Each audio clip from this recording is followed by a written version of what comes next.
তিনি আমাকে মেহেদির স্কেল দিয়ে অযথা আঘাত করলেন, বললেন ছেলেরা 80 বছরের বেশি হলেও তোর চেয়ে ইয়াং মেয়ে পায় আর বাচ্চা জন্ম দিতে পারে, যেমন আছিস সেভাবেই থাকবি, বেশি সুখে আছোস তো এর জন্য বেশি সমস্যা হচ্ছে। আমি বলি অনেক সুখে আছি, আর কিছু বলি না। উনি রাতে আমাদের সাথে আর ঘুমায়নি, মেহেদির সাথে গিয়ে ঘুমায়, আমিও আর ডাকিনি। এরপর থেকে আমাদের বিছানাও একদম আলাদা হয়ে যায়। আমি বাবুনিকে নিয়ে আমার রুমে থাকতাম, উনি সপ্তাহ কিংবা মাসে আমার রুমে মাঝরাতে আসতেন। ওনার চাহিদা হয়ে গেলে আবার ফিরে যেতেন। আমি উনাকে বলি যায়েন না, আপনার বুকে ঘুমাতে চাই। উনি বলে এত ঘুমানো লাগবে না। কয়েকবার চেষ্টা করেছি একসাথে ঘুমানোর, কিন্তু এরপর আর কখনো আর ডাকিনি, আর উনিও আসেন নাই। তবে ওনার চাহিদা হলে মাঝরাতে আসলে আমি কখনো না বলতাম না। বিয়ের 4 বছর পর হঠাৎ উনি অসুস্থ হয়ে যায়। ওনার হাতে আর পায়ে পানি চলে আসে, মাথা ঘুরায়, বমি করে, দীর্ঘদিন যাবৎ কলেজে যেতে পারে না। সব সময় কোমরের পেছনে ওনার ব্যথা করে, এবং কি মল ত্যাগ করার সময় উনি অনেক কান্না করে দেন। ডাক্তারের ওষুধ প্রথম থেকে চলতে থাকে। ওনার কিডনি একটি পুরো ড্যামেজ হয়ে যায়, আরেকটি 15% কোন রকম ভালো আছে।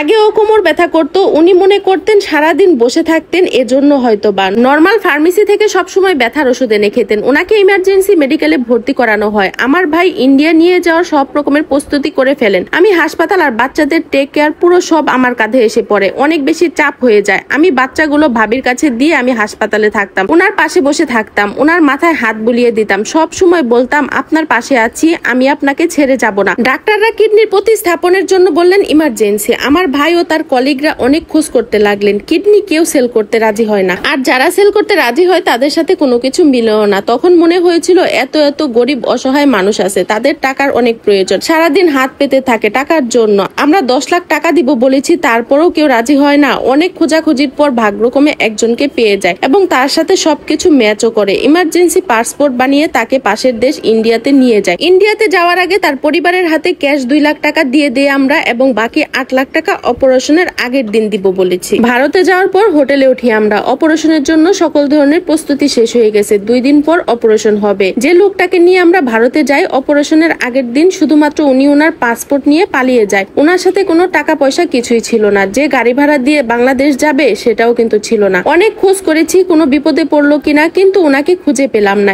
এদিকে কাউসার হামিদের জীবনও খুব মৃত্যুর কাছাকাছি। ডাক্তার বলে দেয় 7 দিনের মধ্যে কিডনি প্রতিস্থাপন করতে না পারলে ওনাকে বাঁচানো পসিবল হবে না। উনি পুরো লাইফ সাপোর্টে। আমার ভাই ইন্ডিয়ার অনেক দালাল ধরে একটি কিডনি নেওয়ার জন্য। ভারতে অনেক দালাল চক্র আছে যারা মানুষের অঙ্গ প্রত্যঙ্গ, চোখ, কিডনি এসব বিজনেস করে। 3 দিন পার হয়ে যায়, কোনো কিডনি সেলার খুঁজে পাইনি। কিডনি সেলার পেলেও তা ম্যাচ হচ্ছে না। যার তার থেকে তো আর কিডনি নেওয়া যাবে না যদি সবকিছু ম্যাচ না হয়। আর ওনার কষ্টও আমার এদিকে সহ হচ্ছিল না। একটা কিডনি নিয়ে অনেক বাধা নিষেধ এবং নিয়ন্ত্রণ জীবনযাপনের মাধ্যমে অনেক সুস্থভাবে বাঁচা যায়। এতদিনে আমি এটা বুঝে গেছি মেডিকেলে থাকতে থাকতে। শেষ মুহূর্তে আমি বলি আমি কিডনি দিব। শেষ মুহূর্তে গিয়ে আমি বলি আমি ওনাকে কিডনি দিব যদি আমার সাথে সবকিছু মিলে যায়। আমি মেডিকেলে সব ধরনের টেস্ট করাই এবং আল্লাহর অশেষ রহমতে সবকিছু ওনার সাথে আমার মিলে যায়। আমার ভাই সেদিনও নির্বাক ছিলেন, একটু শব্দও করেননি, শুধু আমাকে জড়িয়ে ধরে কান্না করে বলেছেন একটা ভাইয়ের জন্য, 2টা সন্তান ও তার পিতার জন্য আমি আমার বোনের জীবনটা নষ্ট করে দিলাম। কাউসার হামিদ কখনো আমার ভাইকে বোর ভাইয়ের চোখে দেখেননি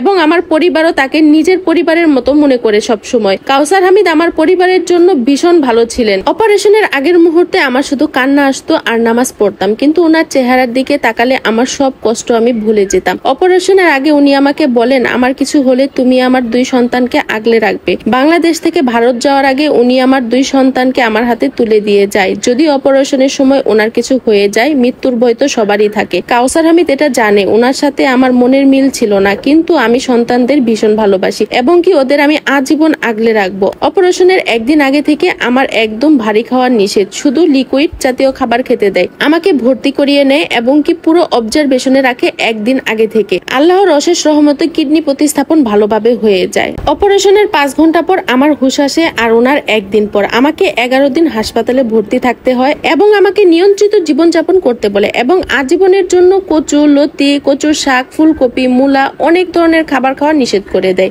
এবং কি এটাও বলে খেলেও খুব অল্প পরিমাণ, না খেলে তোমার জন্যই ভালো। অপারেশনের পর হাসপাতালে থাকাকালীন কাউসার হামিদের চোখে মুখে আমার জন্য ভালোবাসা খুব করে দেখতে পাই আমি। উনি বেডে শুয়ে আছে অথচ আমাকে উনি খাওয়ার সময় এটা সেটা খাইয়ে দিত। আমার চুলে লেয়ার কাট ছিল, ওনার হাতে সেলাইন চলছে অথচ অনেক সময় আমার চোখের সামনে আসা চুল উনি সরিয়ে দিত। ভারতে 3 মাস থাকার পর আমরা আবার বাংলাদেশে আসি এবং 3 মাস পর আমাদের আবার যেতে বলে। ভারতের ডাক্তার নার্সরা অনেক মানবিক, ওখানে চিকিৎসা ব্যবস্থা অনেক হাতের নাগালে। মেডিকেলের টেস্টের টাকা অনেক কম লাগে। পালিয়ে যাওয়া লোকটা নাকি বর্ডার দিয়ে লুকিয়ে বাংলাদেশে এসেছে। কাউসার হামিদ ওনাদের থেকে 2 লাখ টাকা নিতে নিষেধ করে দেয়, আর টাকাটা নিতে চাইলেও নেওয়া যেত না, টাকাটা ওরা খরচ করে ফেলে, দেওয়ার মতো সামর্থ্য তাদের নেই। দেশে আসার পর আমার সংসারটা প্রাণ ফিরে পায়। উনি কলেজে যেতেন না, মেহেদি স্কুলে চলে যেত। বাবুনিকে স্কুলে দিয়ে আসার পর উনি আর আমি দুজনেই পুরো বাসায় একাই থাকতাম। উনি আমার সাথে সবসময় এখন ভালোভাবে কথা বলতেন, রান্নাঘরের চেয়ারে বসে থাকতেন এবং কি আমাকে পেঁয়াজের খোসা ছাড়িয়ে দিতেন। যেই দিন ওনার খারাপ লাগতো সেই দিন সে বিছানায় শুয়ে থাকতো আর আমাকে বলতো, তুমি সবকিছু রুমের মাঝে নিয়ে এসে কাটাকাটি করে নাও। আমি সবকিছু রুমের মাঝে নিয়ে তারপরে কাটাকাটি করতাম আর উনি খাটের উপর শুয়ে থাকতেন। আমাকে একটু পর পর নেহা নেহা বলে ডাক দিতেন। আমরা একসাথে বসে খাবার খেতাম, বাবুনির সাথে খেলতাম।